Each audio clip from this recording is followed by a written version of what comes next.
we're in a situation. This is live.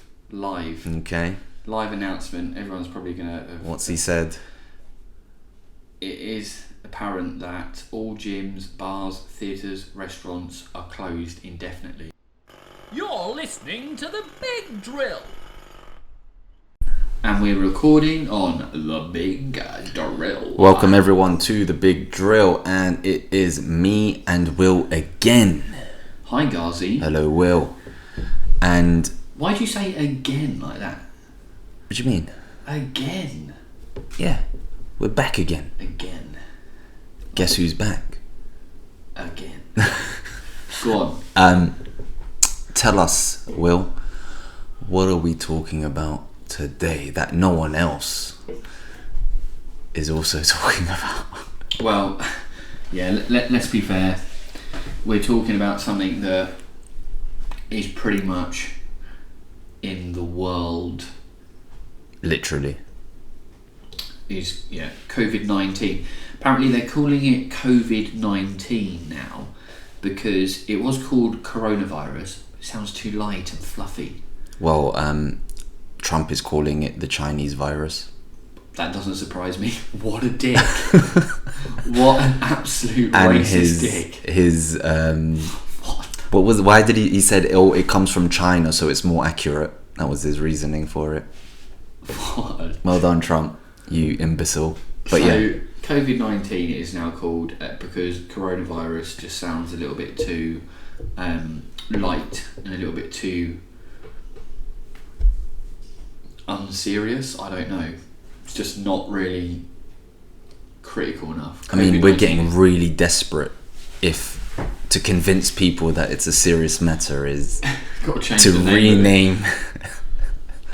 rename. So we've already done a podcast on this, but things have developed quite quickly since then, so that's why we're revisiting it. Yeah, it's a bit of an escalation has occurred since, especially in London, which is where me and Will are from. Yeah, London town. We are taking some hits. Boosh, boosh, Yeah, absolutely. I mean, the biggest hit is that we can really focus on, obviously from a personal point of view. That's why we haven't actually done one last week with regards to the Big Drill. We didn't release one on Tuesday when we normally do we? Because no. I had to revamp,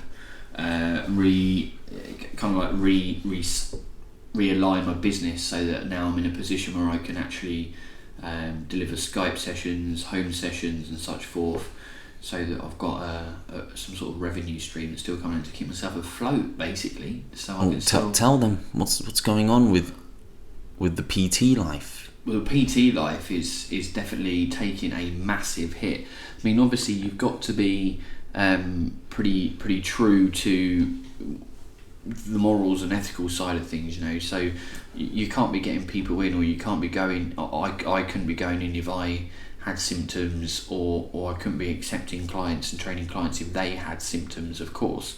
And then obviously you're in the situation where you're trying your best to execute social conditioning in a gym, by the way, which is really difficult because there's so many touch points where people cross over, obviously, on the machines and the equipment, door handles, so on and so forth.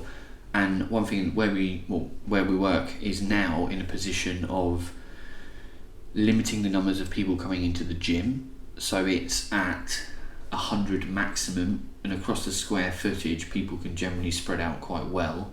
It's not reaching that anywhere near that number anyway. It's normally around like the 50-60 people in the gym, and like I said, it's a big enough gym to be able to spread those people out. Also, it's in a good position where they've invested heavily, and everyone's time schedule is now basically full of sanitizing everything and cleaning everything. So if I'm being honest, the gym is probably the cleanest it's ever been and the quietest it's ever been. Yeah, so maybe for people that don't know, is this is how it works at Pure Gym. Is the personal trainers are actually self-employed. So if you guys are thinking at home, oh, it's okay, you're still working, so you still get no. If there's no clients, there's no money whatsoever, and that is making it extremely difficult for the PTs, at least at Pure Gym and any other gyms with the same models. Yeah, but it's not just. I mean, so the PT, is taking a hit, but we're still open. Yeah. So there's still opportunity at the moment. That might obviously change this evening. We've got an announcement coming out from the powers that be, which might change that. It's changing from one day to the next, so we don't really know. But then, with regards to the gig industry, there's a whole plethora of. I think that's 2 weeks. I've got plethora in. Well done. There's a whole plethora of amenities and support networks that put a gig together. You've got the guys which do the gig set up with regards to all the sound, the audio, the behind the scenes. You've got the security, you've got the door staff, you've got the food eateries that are out and about and have put into play all the things that kind of people want to have while they're at a gig or a festival and stuff. All those things are gone. Yep. All those things have been wiped out, and effectively now the situation we're in is a whole industry has just had 3 months of its income, which is securing people's mortgages, securing people's livelihood, food on their tables, so on and so forth, just taken away from them completely. That's how powerful the spread of this is, not from a physical health, but from a financial health of an economy. I think the economy is taking a big hit. So yeah, I was going to mention, I have a friend who works in a Pure Gym in near central London, and they pay rent of £1,000 a month just to train people in that gym, let alone expenses outside of that. And he was losing 5-6 sessions a day, to the point that he can no longer pay the rent to the gym. So people are being severely affected by this, and I don't think the government is taking that into consideration right now. It's more, I think they're more concerned about keeping the economy going than actually helping people that actually need help right now. I don't know how you feel about that, Will, but I that's what the sense I get. I think they're definitely playing a strategic game, which is ultimately to try and keep people going to work, or at least working from home, or having a position where there is some sort of economic turn. At the moment, it's very slow. It's the stocks and shares have dropped incredibly down, the lowest that they've been since the 2008 crash. They've basically been priced in as if the 2008 crash has happened. We're in a situation where if the economy isn't kept moving, it's going to go down even more. So I can see from that matter of respect what they're doing is to try and do that. But school shut today. Am I correct in saying that? It's today, isn't it? Yep. The school shut. Yep. So it's Friday. The school shut today. And Boris is going to make an announcement soon. Yeah. And so as soon as here's the logistical nightmare. You've got mum and dad at home now, working from home. Okay, if they're not key, if they're fortunate enough to be able to work from home. If they're not key health workers, yeah, they'll be working from home. So, and if their company has kind of managed to keep going and has put them in a position where they can work from home, as you said, they're working from home. So let's say, for example, you've been working from home and then the kids have been going to school fine. Now the kids are back indoors. You can't tell me, and my brother-in-law works from home, and he's got an office, and like when the office door is shut, it means that he's working, and you don't go in, you don't disturb him. It's obviously like a house rule that they've got in place, or it's just known. But there are times when there are going to be situations where when you look at the setup of a house, it's not necessarily going to be possible. They're not going to have an office space. So you're going to end up with the kids home, the mum home, the dad home, everyone's back home being in effective lockdown, isolated.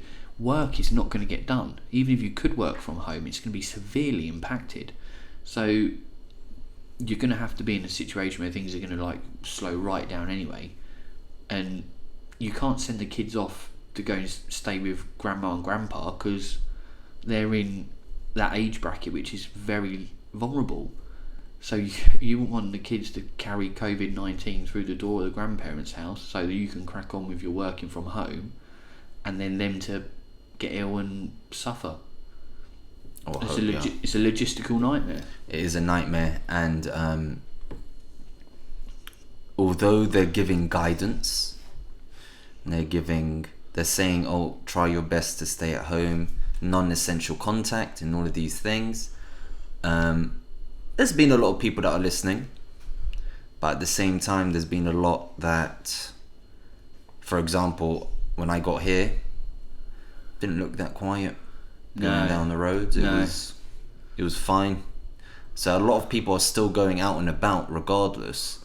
So I think it's time the government chooses, instead of saying to everyone, try to do this, but the option is still there. Yeah. Just choose what needs to happen. Take control. So I've got a theory about this. Hit me with your... Oh, wow. Usually I'm the one with the theories. Coming back at you this time. Okay, so let's say, for example, you have... throughout Europe or, towards the eastern parts of the world, you might have countries which have been used to authoritarian, dictatorial type regimes in the past. Culturally speaking, generations past, generations down, a kind of ethos of... like a totalitarian state, basically. Okay. You've got this kind of like the man calls the shots, and you do what they say for you to do, right? But when you look in a sense of democracy, or the fact we live in a democracy, which is the voting system, etc. You have choice, you have freedom, you're at liberty to do and make those decisions based on whatever you're feeling and thinking. Well, if you go from a relative authoritarian rule and then you lock everything down, the actual move from what you're used to now what's occurring is quite a small magnitude. It's not a big jump to go from like stringent rules which you have to follow, so on and so forth, and then being placed on a bit of a tighter leash. The jump isn't too big.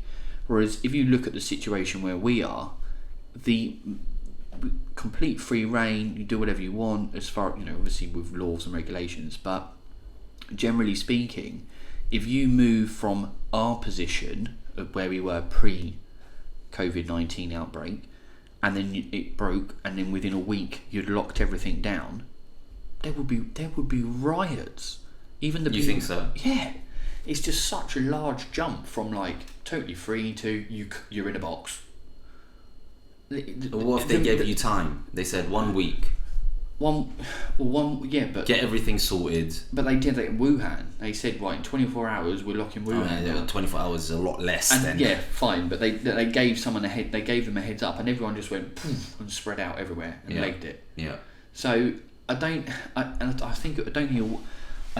it's not necessarily saying in a week we're going to lock everything down. I think there needs to be like little stepping stones towards it that people take it, they get used to it. Right, then what we're doing next, we can do this, because baby steps, progressive steps. Yeah, because if you just want one giant leap from not being locked down to being locked down in the democratic society, I think it would just there would be too much of a bite back. There'd be too much. And the thing is, the capacity to deal with that, we don't have that capacity.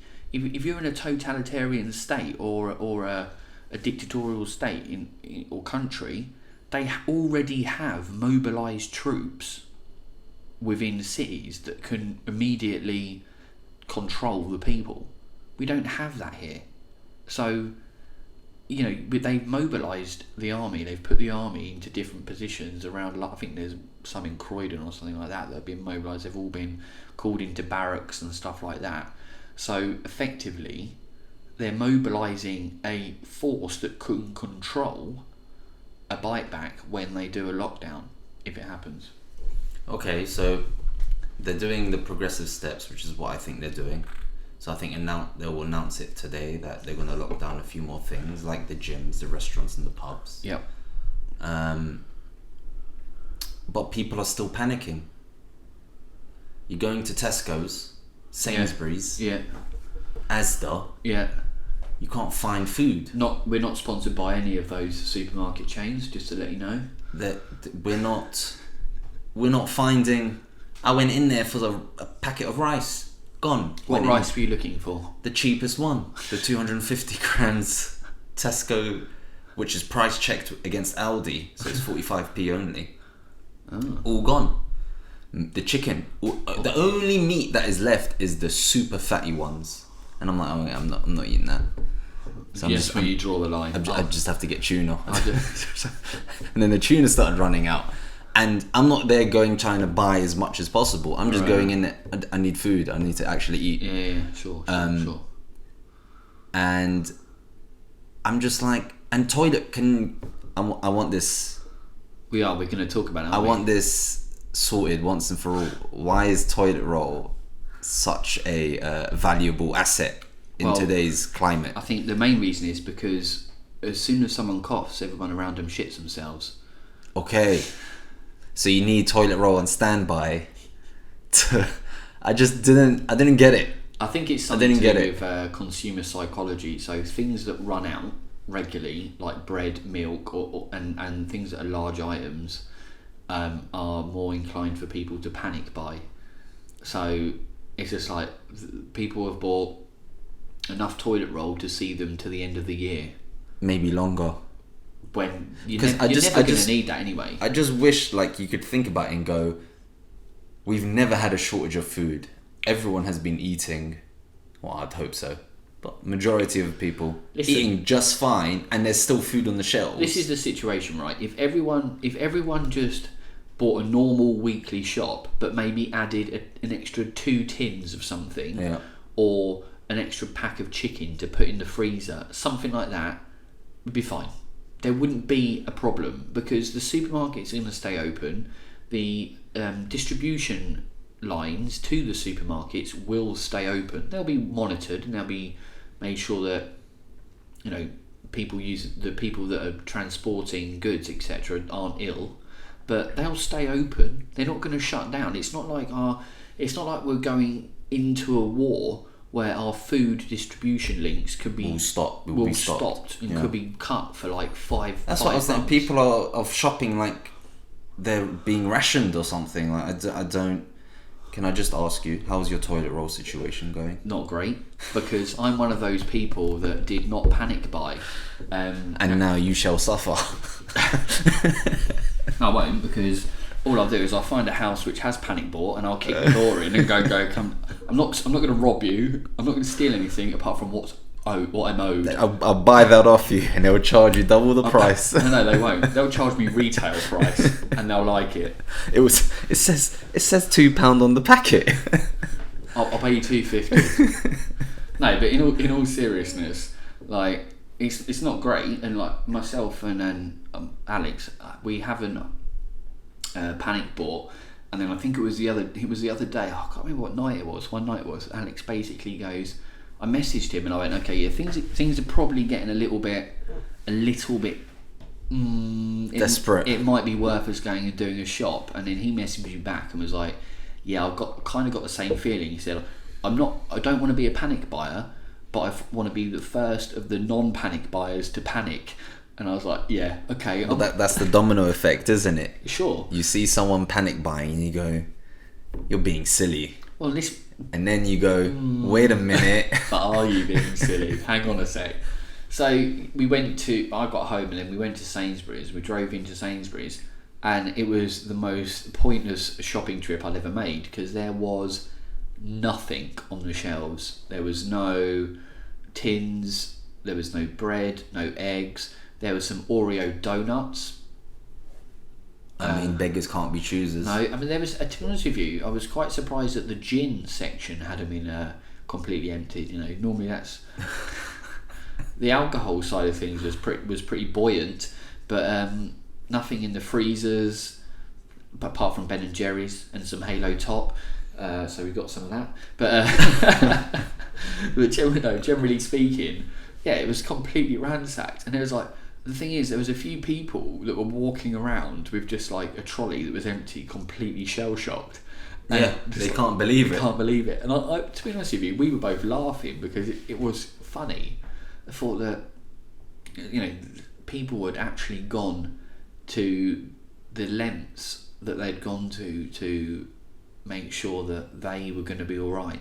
But you get this whole kind of like, it really in times like this, it shows who's decent people and who are real assholes.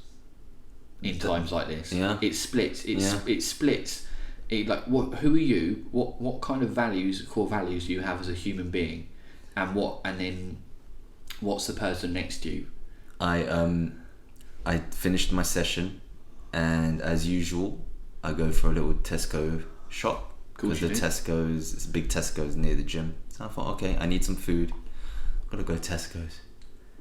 And when you walk in and you just kind of I had to stand there and scope what was going on because it was packed.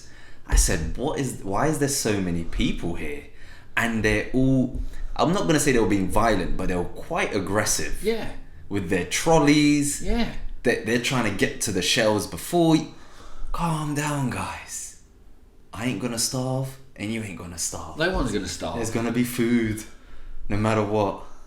But it just took me back, and I just thought it was as if, those movies, like those zombie apocalypse movies, and those scenes where they're trying to make it, they're running out of food, so they make that jump to the supermarket dash, and it's like all like empty, then all the shit stuff is left over, and you're trying to. That's what it feels like now. It's just like I'm trying my best to. Where is this piece of gold that I can find? And it's a bit disappointing. But yeah, like you said, you get to see people's true colours. Yeah, 100%. It's like there's I can't remember what film it was. I think it's like I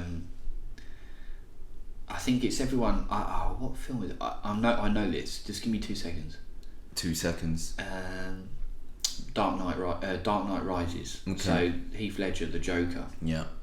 I can't believe you can remember that movie, but okay. And he says that like people have all these values, they have all these beliefs and morals and what have you, but watch them depreciate and watch them vanish as quick as they do when they're fearful of their own survival or their own well-being. Watch how all those morals and their ethics just like vanish, and they become a pack of like heathens fighting. Pack of jokers. He said he's ahead of the curve. Yeah, he's so you remember it? I remember it. So he's ahead of the curve, yeah. He's just jumped it. So you guys all judging him. Yeah. And now you're slowly becoming him. Yeah. And I think it really elicits who and the type of people that are around us, but there is an opportunity for altruism, this kind of like people to be able to actually serve one another and help one another and be there for one another. And you've only got to look at the my sister's a nurse, and she's ready, if she's been measured up for a hazmat suit or something or other like that. So she potentially will be. She's a community nurse, so she works in schools and stuff like that. Which obviously, she doesn't have any job to do at the moment because they're closed. External from what she's doing at home, but redeployment is likely, and she's probably going to end up going out and putting herself at risk to test and support. And some of those jobs might be about like supporting the elderly. I know my niece is going out and walking dogs around the village for the elderly that can't go out, that shouldn't be going out. They're having to be really careful and like wiping down sanitising the collars and stuff, so when the dog goes back in, it doesn't take in any potential contamination. But this is a real opportunity for people to be human and people to be good, kind humans and to support one another. just earlier on today, I was walking down to get my to cycle in, and I got down to the bottom. I got in the lift, and the guy, there was two people in the lift, and they were talking about like the lady was going and getting some bits, and the guy went, oh yeah, he said I tried to get some the other day, but I didn't manage to get any of that. She was like, well, I'll get you some. If there's some there, I'll make sure I'll get you some. They were obviously like neighbours. Yeah. And he went, oh, that'd be lovely. He said, well, I'm getting 25 kilograms of flour delivered in the next couple of days. I'm going to be making sourdough bread. So, the beginning of next week, if you want any sourdough bread, just pop a note under the door and I'll make sure I deliver you some round. And I was stood in the lift, and I was like, I just thought, that's really nice. That's two human beings. They must know each other to a certain degree. What you really thought was, you guys aren't offering me any. No, but wait for it. We haven't come to the crescendo of this tale. Okay. So then, as we got down the lift, I walked out, and the guy walked out. The lady walked the other way, and he went, how are you doing? I was like, yeah, I'm doing okay. How are you? And he was like, yeah, these are challenging times. He said, If you need any bread, just come along. Pop a note under the door. I'll make sure I'll get you some as well. And I was just like, what a nice guy. I was like, wow. No, just someone I literally travelled down 5 floors in a lift with. And he was like, yeah, he extended his kind nature to someone he's only just shared a lift with. And I said to him, that'd be really nice. Thank you very much. Took his flat number and that, and I like sourdough bread. I mean, you ain't got much choice. So at the end of the day, you're going to like it. It's a winning situation. It's amazing though, isn't it? How all of these people that were like gluten intolerant and couldn't eat bread have somehow now found the inner strength to go. I find it hilarious that the meat is all gone, but the vegan stuff is still there. Oh my! Well, the vegans have obviously gone. Excuse me, guys. The vegans have decided to go back to meat. Maybe, I'm not sure. They've run out of pulses, lentils, and beans. They got ransacked. So they're like, right. No, but I mean more so. See what I mean? Ethics and morals, they drop straight away. The meat replacement stuff is all still there. I think people are just like, whatever. I did see a video this morning actually that was quite saddening. She was an NHS nurse. I think she was a nurse. She worked for the NHS. Right. And she works in a department where she had to work for 48 hours straight. Mm-hmm. And then she's off for 48 hours and repeat. Yeah. That's not uncommon. Yeah. So she's worked 48 hours in a row. Mm-hmm. Tired, exhausted. You can only imagine. And she's popped to the supermarket to try and get some food. Yeah. And she couldn't find anything that she needed. Yeah. So she sat in her car. She's made a video of it. And she's crying, saying, please stop this. Yeah. We need to eat as well. Yeah. So please listen to her message. Yeah, sure. Because it was when your heart is like, and I'm not even one of those people. If I was one of those people, I would have felt like absolute shit. Yeah, and rightfully so. I mean, at the end of the day, it's like that is where what might end up happening is you might end up with the army stepping in, and if you're a key health worker or the elderly, they get provisions first. I think Tesco's applied a 1 hour shop for NHS workers. Brilliant, which is lovely. I mean, that's absolutely what needs to happen. Yeah. You need to show your badge, show your NHS badge, or come through. Right, in you come. Go and make sure you get what you need to get. We're fully stocked at the moment. And do you know what? The NHS worker that goes in there, I guarantee they won't buy 4 fucking packs of bog roll because they're not in that nature. They're kind people, and they see it on the front line. Yeah, they're seeing the people that are suffering, so they'll just buy what they need to buy. Yeah. And then crack on to work. And it does really irritate me that people, that are so thoughtless like that and don't put their kind of they become so selfish. Everyone's on a continuum of selflessness and selfishness, right?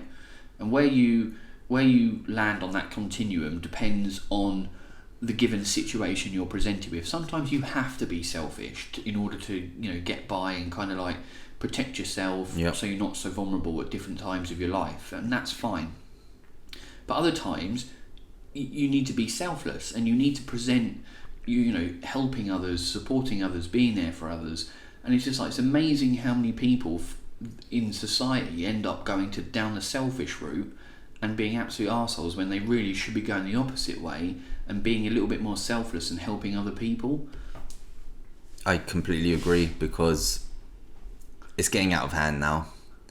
But on a positive note, actually, what do you think about public transport? Do you think we should still be getting on those famous London Underground trains? Because people are still getting on. You mean the tube? Yeah. Yeah. Bloody hell, Will. Bloody hell. I will tell you a story, because Please I was do. on the tube. I love a story from you. And there was a lady, it's relatively packed, and there's a lady who coughed. And one person moves away, and she looked at him quite offended and said, "Don't move away, I just choked." And they started joking about it, and he actually ended up coming back to his seat. That's quite funny. That's brilliant. It's quite funny. But it is an issue, because obviously you're in tight space. Yeah. In the underground, the seats are literally next to each other. So what do? I mean, I got on the tube the other day. I went over for a counselling session down in Clapham North. So I got on the tube at Hammersmith, dead. Not like one or two people in the carriage. Obviously went through central London, changed at Green Park, onto the Victoria line. As I'd done that, there was an element of busyness that started to present itself, but actually everyone was just like sat with a space between you, like one person between, like a free seat between you. Really? And even if there was a free seat, if like people came on and it meant they had to take that free seat, and you know, obviously be three people sitting next to each other in close proximity, the person just kept standing and stood by the door. You had some nice people on your train, because that didn't happen to me. And I just sat there and I thought, oh, there's some really sensible people here using the tube, like, because it would have taken me a long time to get where I needed to, and then a long time back. So I don't really have an option. I've got to do this. Yeah.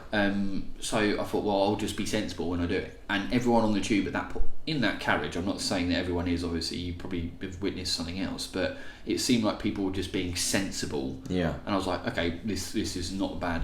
Well, I haven't got any terrible stories, but in terms of people just sitting right next to each other, it was Yeah. it's not the worst thing in the world. But I'm surprised that people were voluntarily just standing up when there were seats there. Oh my goodness. Yeah, it's good.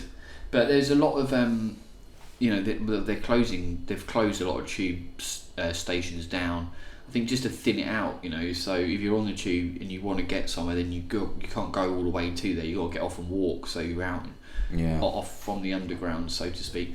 I think really the best thing that you can do, if you've got a bike, just get back on a bike. I mean, the roads are quieter. This is a prime opportunity to have a really good cycle. Unless it's really far away. Unless it's miles and miles away, like Kent or something like that. That would be terrible on a bike. I mean, from a public transport point of view, I think that is a key indication that they're looking to wind down London and like slow I think that will be one down. of the last things that they lock down. Oh yeah, I mean, if you shut down public transport in London, you might as well shut down literally everything. like the tube is the veins and arteries of London and people getting around, right? Oh wow! As soon as you shut that down, the heart of London, is it? Well, no, it's the circulatory system. Veins and arteries, part of the circulatory system, and like people are like little red blood cells, you know. Oh, here we go. No white blood cells. There's some white blood cells, not enough at the moment, clearly. Otherwise, we wouldn't be in this situation, would we? But no, I think like they did shut that down. Then we're in a situation where it's kind of like game over.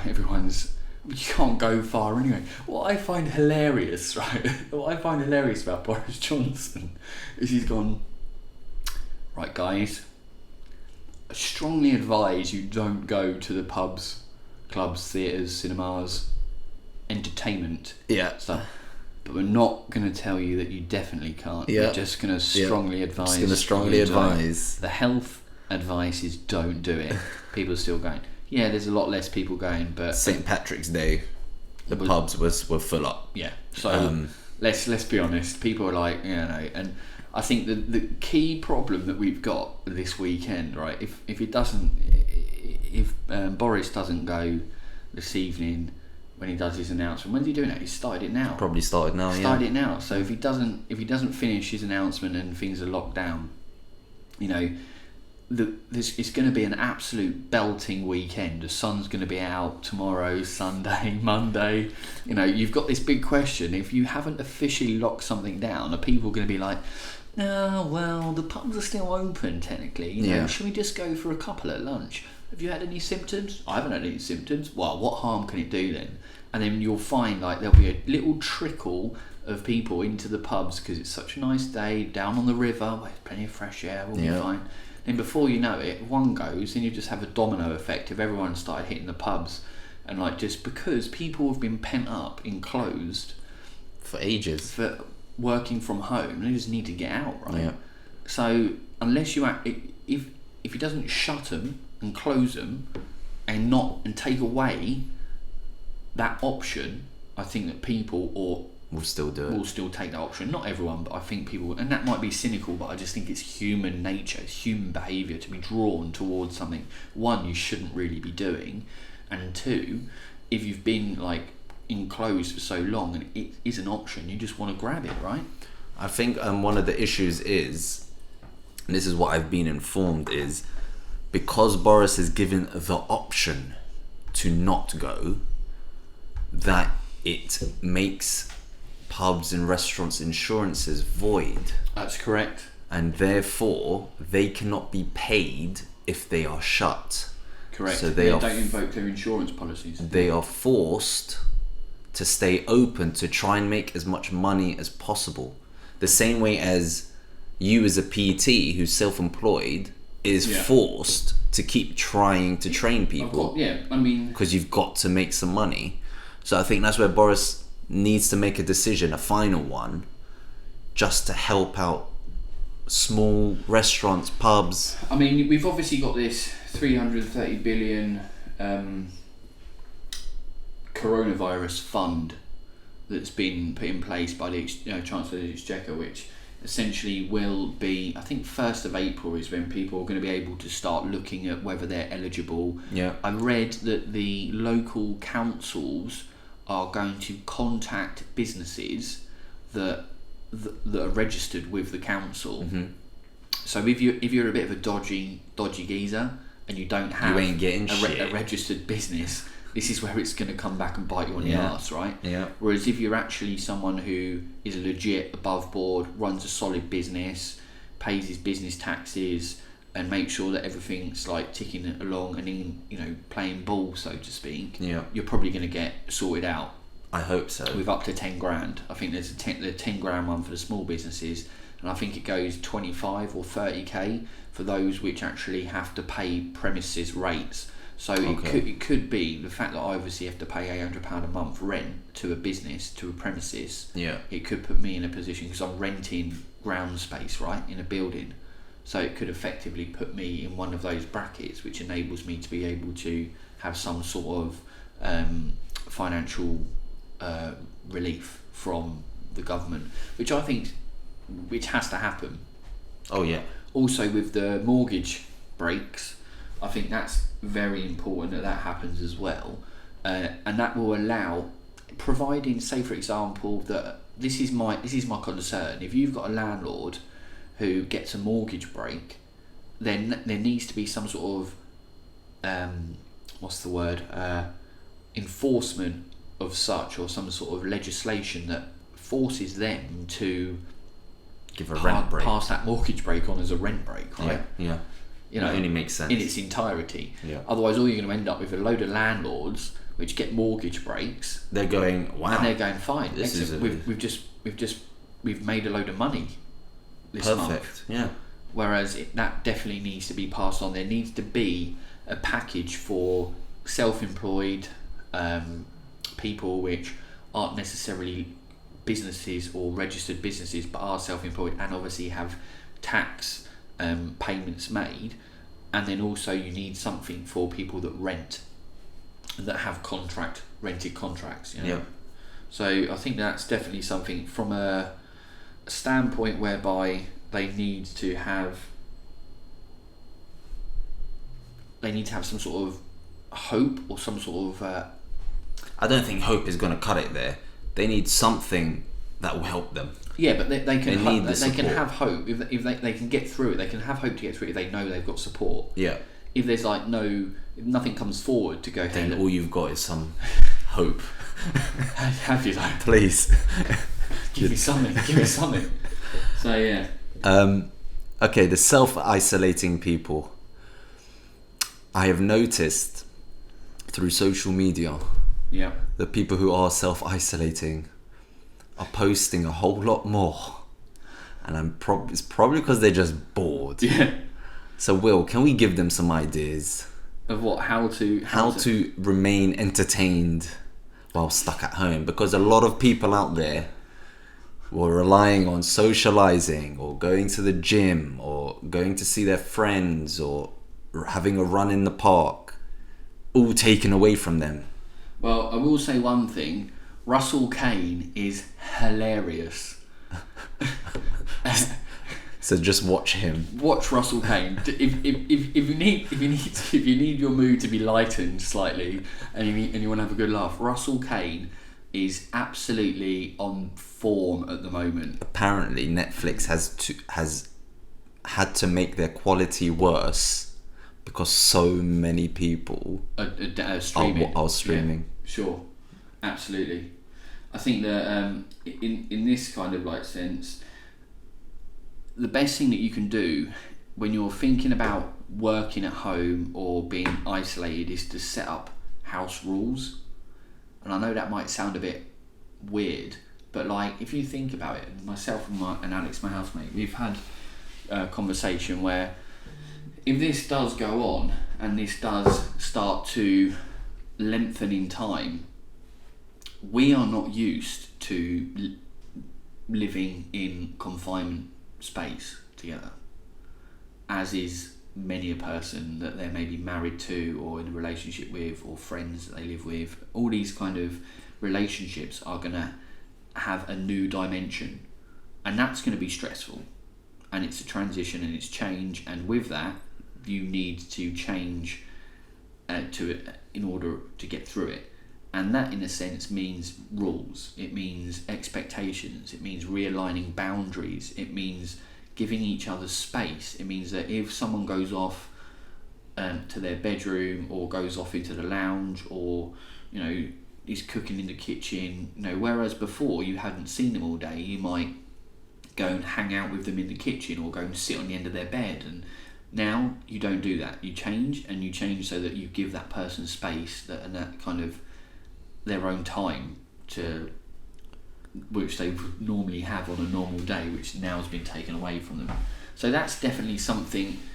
Sit down with whoever you live with, sit down with whoever you're going to be potentially spending a shitload more time with, and set some rules and set some boundaries and set some like expectations about what's cool and what's not cool, and what might have to change and what might need to be put in place in order just to have that breathing space from one another.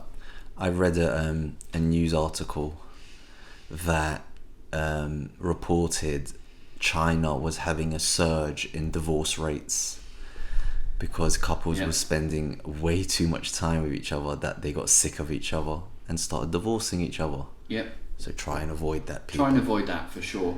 I mean, we're in a situation, this is live. Okay. Live announcement. Everyone's probably going to... What's he said?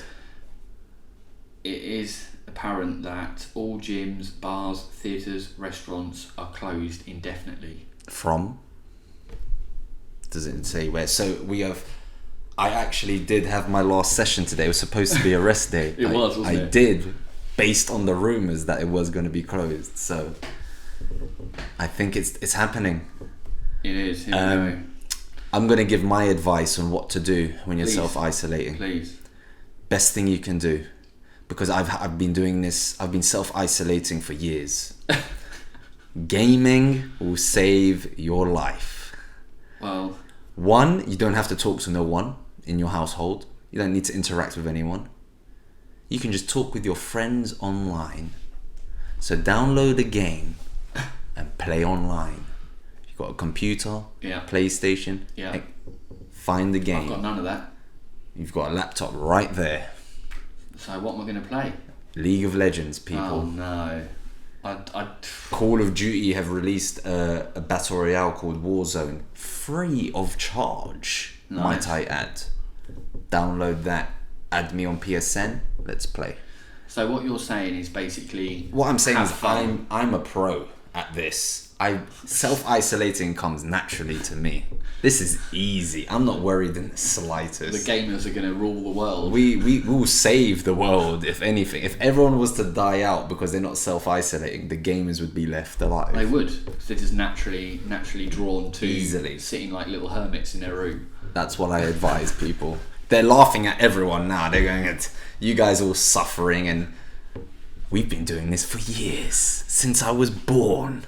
So I think though it is in all seriousness, a lot of people are going to find it really, really hard, but I think it's also going to bring people back to the kind of like basics of finding out what you can do to have fun, or to alleviate that kind of like the biggest thing that people alleviate stress with is alcohol, right? I mean, I'm not saying that people can't drink now, but people aren't going to be able to go out on weekend benders down, Friday night, Saturday night. Yeah, that's not going to be an option.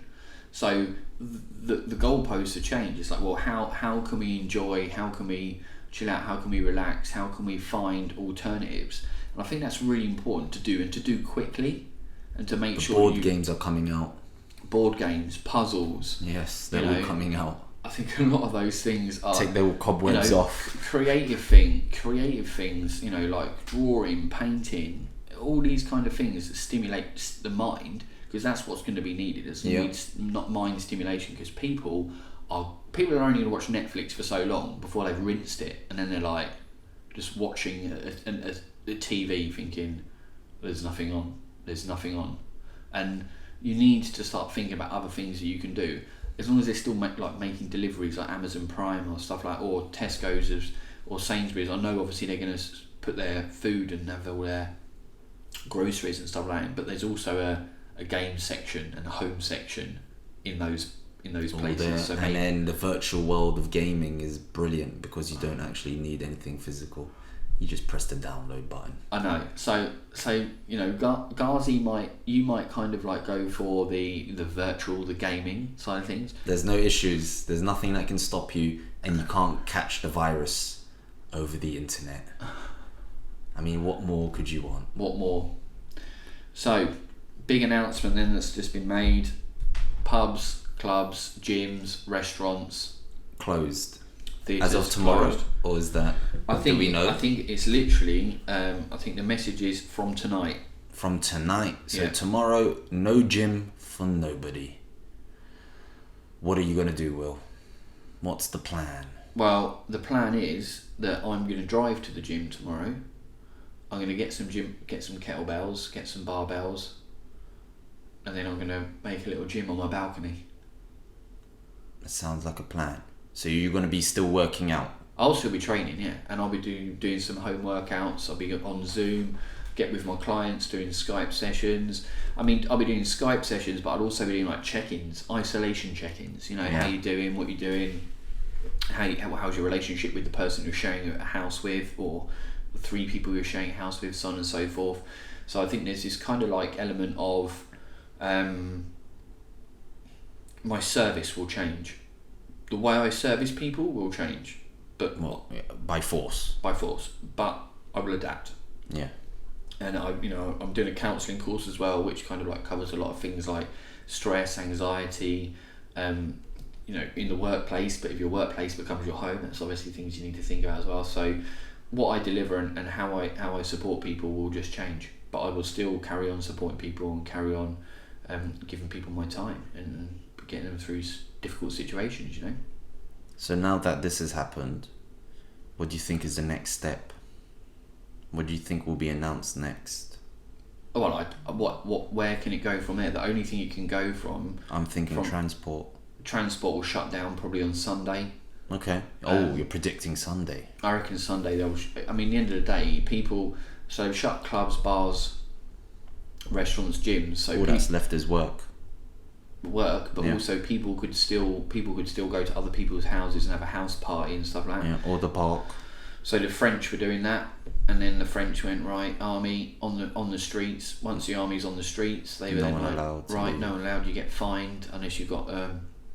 You'll have to take your ID and your like a utility bill, so who you are and where you live. Lovely. And then you'll have to like get permission to basically go wherever you want to go, and it needs to be granted by military police or something like that.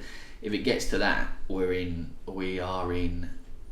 new territory. We're in new territory now, but even more new territory. Yeah.